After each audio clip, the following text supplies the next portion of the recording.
Guys,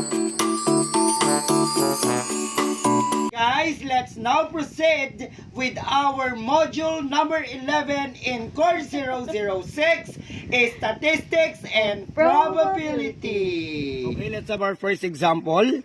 Okay, example number 1, determine the t-value given 95% confidence level with n is equal to 12. Of course, in getting the answer of this example, we have to use this table, okay? The table of t-value distribution, okay? In this particular table, meron tayong degrees of freedom, okay? Ito po yung 1 to 30. Kapag lalagpas po sa 30, ang gagamitin natin ay Z, okay? We have our CL or confidence level, okay? 80%, 90%, 95%, 98%, 99%, and 99.9%, okay? We also have 0.40, 0.25, we have 0.10, 0.05, 0.025, 0.01, 0.0005, so forth and so on. This is what we call as our probability, okay? So ito yung mga values. Okay, our main objective of this particular example is to get our degrees of freedom and to get our A sub 2 or A all over 2 ang tinatawag nating one tail, kasi nga one tail po ang ating gagamitin. Hindi po tayo gumagamit ng two tail. Ito po yung ating gagamitin, one tail. Okay, so let's start with this. Take note mga anak, na kung ang given ay already kung ang given ay n, our formula in getting df is n minus 1. Ang hirap. df is equal to okay, so df is equal to n minus 1. Ang hirap, ma'am. What is our n? 12. 12. So 12 minus 1 is equal to 11. So our df is equal to 11. Ang hirap. Step 2 is get a sub 2. Okay? First is, alam naman natin na ang kabuang porsyento ay 100%. Isn't it, ma'am? Yes. Isi-subtract natin yung given confidence level, which is 95%. So let's subtract 95%. Ang natira dyan is 5%. Isn't it, ma'am? Yeah. And we know that when we convert percent to decimal number, that is equal to 0.05. Divided by, yes. Kasi magdi-divide tayo dyan ng 100. Kaya siya naging 0.05. Since ang gagamitin natin ay A all over 2, i-divide pa natin yan ng 2. 2 is constant. Okay? This is equal to 0.0025. Tama ba, ma'am? 0.25 lang. Mali ito. So, let's start. 0.05 divided by 2. This is equal to 0.025. Okay? So, meron na tayong DF na 11 at meron na tayong A all over 2 na 0.025. At magagamit natin yan, ma'am. Anong DF natin, ma'am? 11. Tingnan natin. Andito po yung 11 natin. Nakikita mo, ma'am Tintin? Yeah. Okay? And our DF or our A all over 2 is 0.025. 0.025. Mag-meet sila dito. Gaya ng last time. Mag-meet sila. So, we have 2.2001. Okay? So, dito, ma'am Tintin, 3 digits. So, meron tayong 2.201.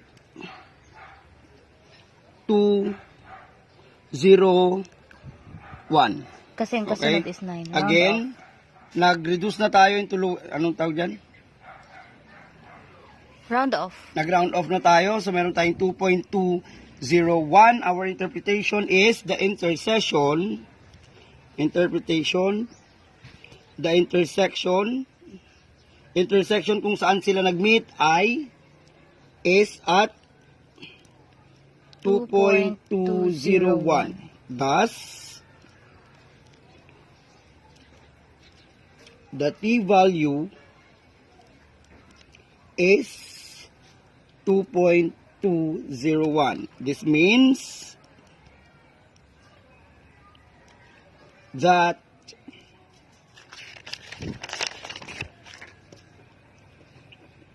the shaded area would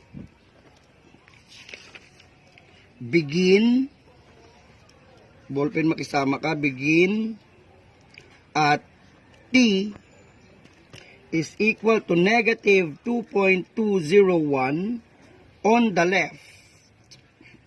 Di ba, ma'am, left is negative? Yeah, and Up to t is equal to 2.201 on the the right. So, yun po ang ating first example. Okay, let's proceed with our second example. Again, determining the t-value. Given 98% degrees of confidence and degrees of freedom is equal to 22. Merong inintroduce si sir na tatlong steps. Unahin natin. First step, get the degrees of freedom. As you can see in the given problem, degrees of freedom na po ang binigay. So, just simply copy. Right, oh. Yan. So, copy mo. Kapag n, magma-minus 1. 22. Pero pag n, again, Magma-minus 1 pa. magsusubtract ka ng 1 to get the degrees of freedom. But since degrees of freedom na ang binigay, just simply Copy. So, our degrees of freedom is equal to 22. Hirap. Hirap. Ayan. Second step, get a all over 2 using our one-tailed table. But first, you need to consider kung ilan ang binigay na degrees of confidence, which is 98%. So, ang step natin, we have 100% minus 98%. Ang hirap. It is equal to 2%. 2%. After mo makuha yung 2%, since meron siyang divided by 2 dyan, you need to, i-divide mo muna siya sa 100 para maging whole number. So, divided by 100, it is equal to 0.02. 0.02.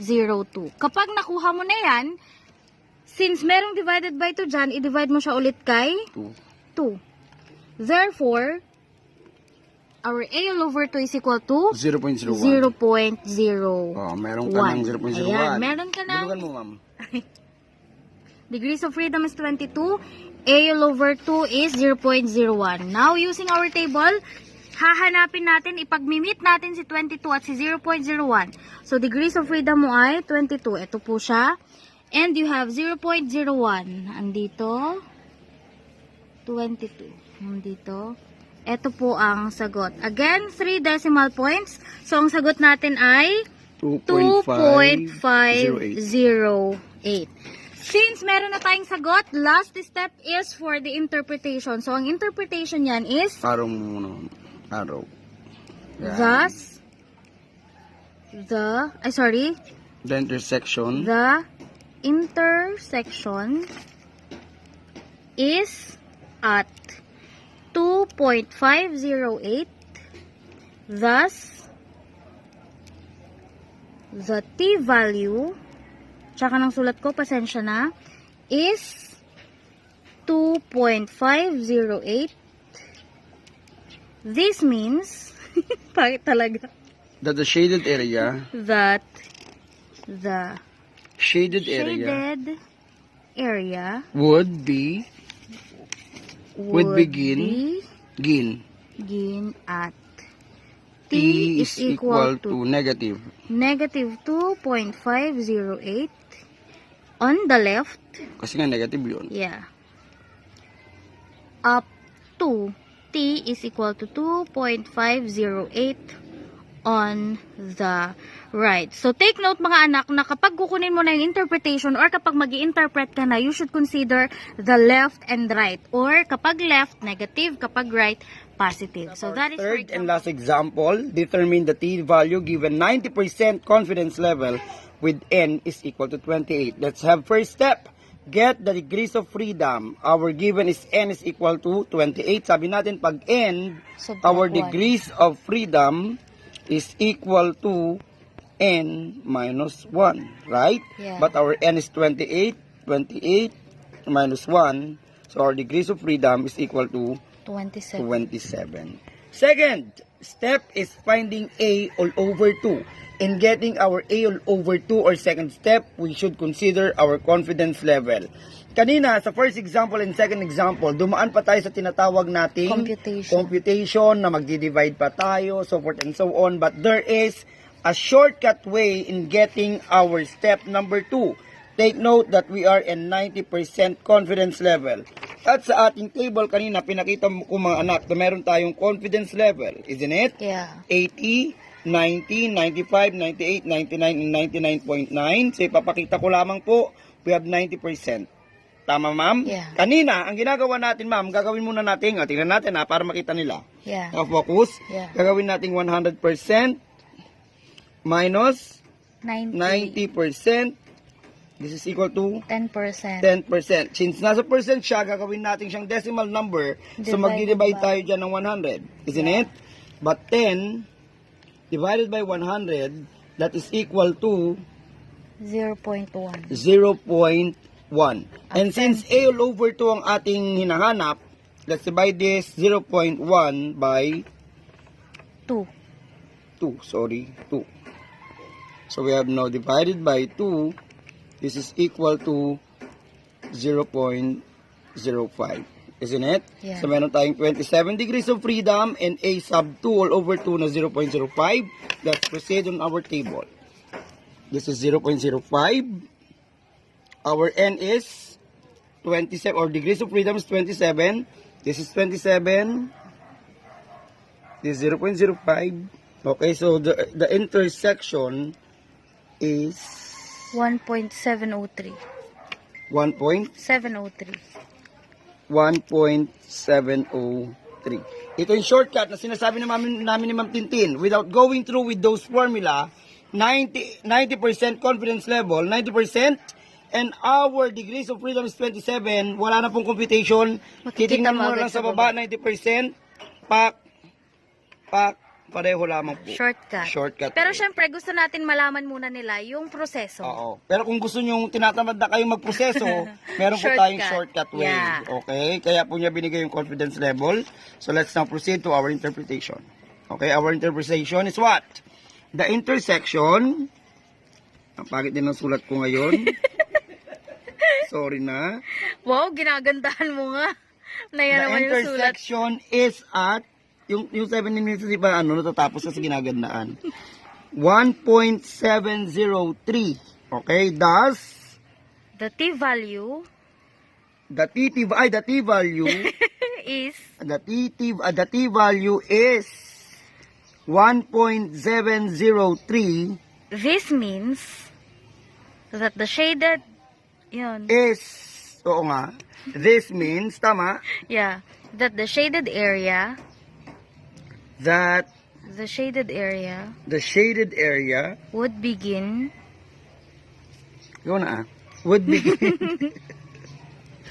would begin at t is equal to negative 1 1.703 to the left, to the left kasi nga po negative, up to t is positive 1.703 to the right. on the right. Okay, yun lang. Okay, next, paano naman kapag ganito ang given example? Wala siyang confidence level or degrees of freedom na binigay. Ang hahanapin naman natin is probability. Yes, ang hahanapin naman natin is probability. So, determining the probability of T, example number 1 given, find the probability if our T is in between negative T sub 0.025 and positive T sub 0.05.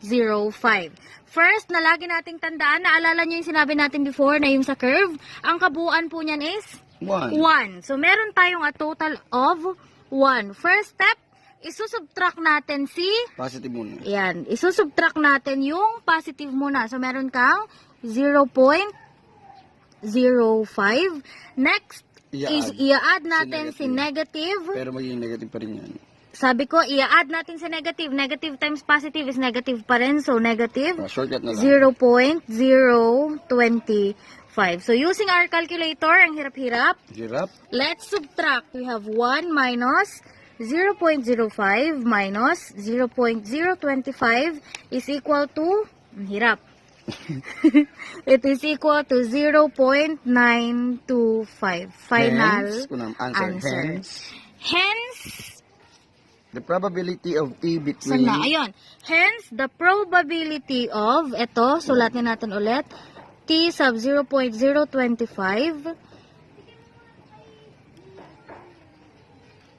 and T sub 0.05 is equal to this one. May hence siya parang ano. Ay, sige, sulat natin. Hence. Ayan. Example is determining the probability of t given probability of t is in between negative t 0.01 and positive t 0.005. Take note mga anak that the total area under normal curve distribution is 1. Okay, ang hirap nito 1 minus, ima-minus lang po natin yung positive which is 0.005. Then plus the negative 1, since negative times positive is negative, mag-minus pa rin, 0.01. Then using your calculator, kung anong pagkakasulat, yun ang pagkakapindot, 1 minus 0.005 minus 0.01, that is equal to, hirap, 0.985. Sir Jason, paano mo naman malalaman na tama yan? Okay? Take note that we are determining the probability of t. Sabi natin noon, when we say probability, hindi siya lalagpas ng 1. It is ranges from 0 to 1. It ranges from 0 to 1. Take note that 0.985 ay pasok po siya under 0 and 1. Hence, okay, the probability Kopya given. Mamaya na ako magsasalita.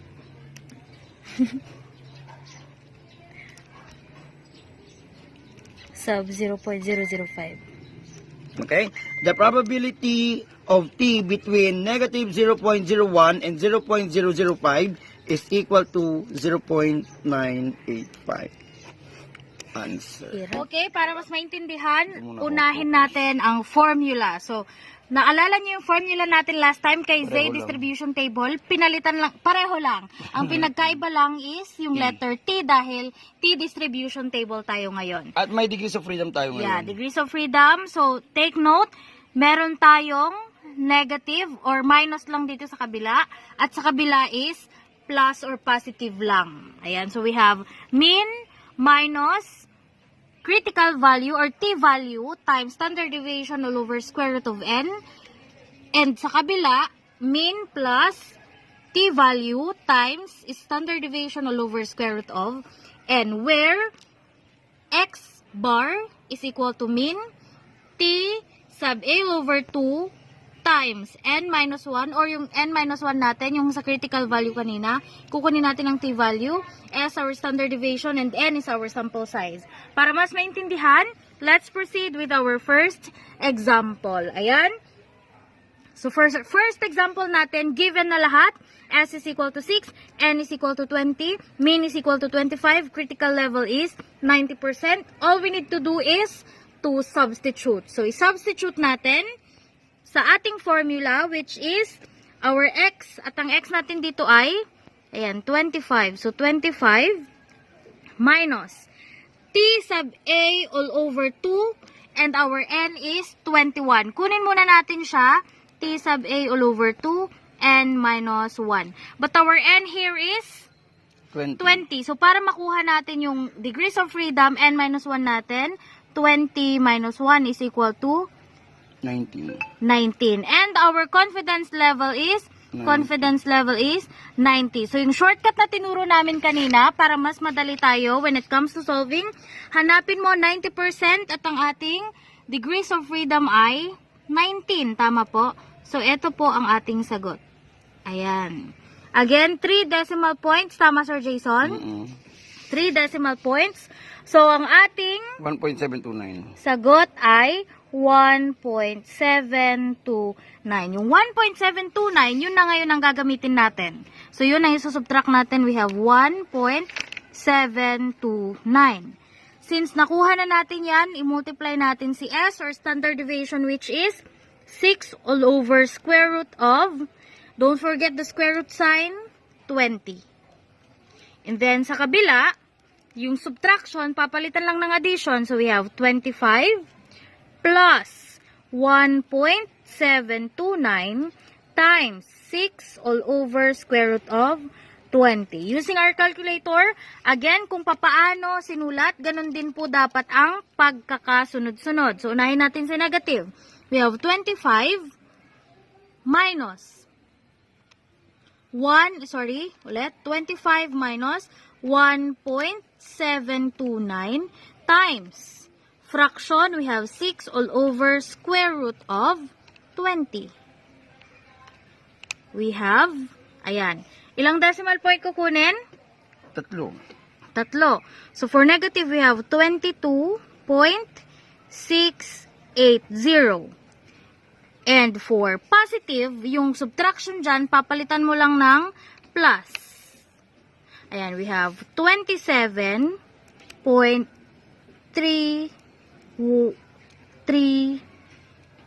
Ayan, so i-round off natin. Since 19 yan, kukunin natin 20. So, we say that we are ang conclusion natin, we are 90. Ilan yung confidence level mo? 90%. 90% confident that the mean will be between. Yan. That our mean or that the mean is in between. Tama po? Is between, walang yung in. Ayan, sorry na. Is between 22.680 Shopee and 27.320. So, yun ang ating interpretation. For example, Okay. What if true problem naman, ma'am? word problem. Okay, word problem naman. Let's read our word problem or example number 2. Measurements are made on a random sample of 23 components drawn from a population size of 100. Assume that the population is normal and the mean measurement of the components in the sample are 67.45 mm with a standard deviation of 2.93 millimeter. Okay? Let's determine a 95% confidence interval for an estimate of the mean of the population. In every word problem, we need to analyze it. Okay? And we need to extract the important values, isn't it? Yeah. All we have to do is to get the important values. Ano yung mga yon? Standard Of course, deviation. ang kailangan natin sa ating formula, which are standard deviation, which is random sample or sample size, mean, and the confidence level. Okay, based on our problem, okay, it is given that our standard deviation is equal to 2.93. Okay, while our sample size or n is equal to 23. Take note mga anak that n ay always katabihan or kasunod dyan ng word na random sample. Yeah. So this is 23. 23. Okay? Our mean is what? Sabi sa problem, our mean Measurement is is 67.45. And confidence level of 95%. 95%. Okay? Using our formula, ito yung mapapakita ko lang yung formula natin, kailangan muna natin kunin ito. Yeah. Am I right? Yeah. And to get that one, kailangan natin ng confidence level in n-1 or degrees of freedom, isn't it? Take note that our confidence level is 95%. Isulat ko lang ulit. And n is equal to 23, but 23 minus 1 is equal to 22. 22. Using our table, their intersection is, we have 95%, shortcut tayo, nakikita yung 95%, Yeah. and our degrees of freedom is 22, ito po yung 22, imimit natin, or intersect natin, yun. We have 2.074, isn't it, Ma'am Tintin? Yeah. Kasi kasunod niya ay 8, so this is 2.074. Because of that, we are now ready to solve for our answer. Okay, using our formula, we have now x. Anong x natin, ma'am? 23. Ay, sorry. 67.45. 67 equal to 67.45 minus. Kasi minus po yun. Yeah. Okay, we have 2.074. Ito yung intersection nila. Times, standard deviation is 2.93. All over square root of n, but our n is 23. Nakasunod, Ma'am Tintin? Yeah. Next, papalitan lang po natin ng plus yung minus. This is 67.45 Kailangan mong liitin yung sulat. plus, kailangan kong liitan talaga, 2.074 times 2.93. Oh, nakasurvive. 2.93 all over square root of 23. 23. Yan. Ayun. Perfect. Using our calculator, kung ano ang pagkakasulat, yun Yun ang ang pagkakapindot. pagkakasunod-sunod. Okay? So we have now 67.45 minus 2.074. Teka lang. Mali. 67.45 minus 2.074 times fraction 2.93 all over square root of 23. Close. Sulat natin si 183. 66.183. Papalitan lang po natin ng plus si minus. Tama mo, Tintin? Opo. Papalitan ko lamang po ng plus si minus equal to 68.72. Therefore, our interpretation is we are ilang percent? We are 95% confident that the the mean is between 66 66.183 and 68.71. 68.72. Oo, kasi 717, na-round sige. off ka lang yan. 717, tatlo na lang ma'am, para standard tayo. Yeah. 717. Again, 3 digits right after the decimal point. This is our interpretation. This is our answer. Thank you mga anak. And so that is all about Module 11. Thank you so much mga anak. Again, always remember na nandito lang kami ni Sir Jason palagi para sa inyong lahat. And alam namin, kayang-kaya natin yan dahil tayo ay Hashtag Matibay. Bye-bye everyone!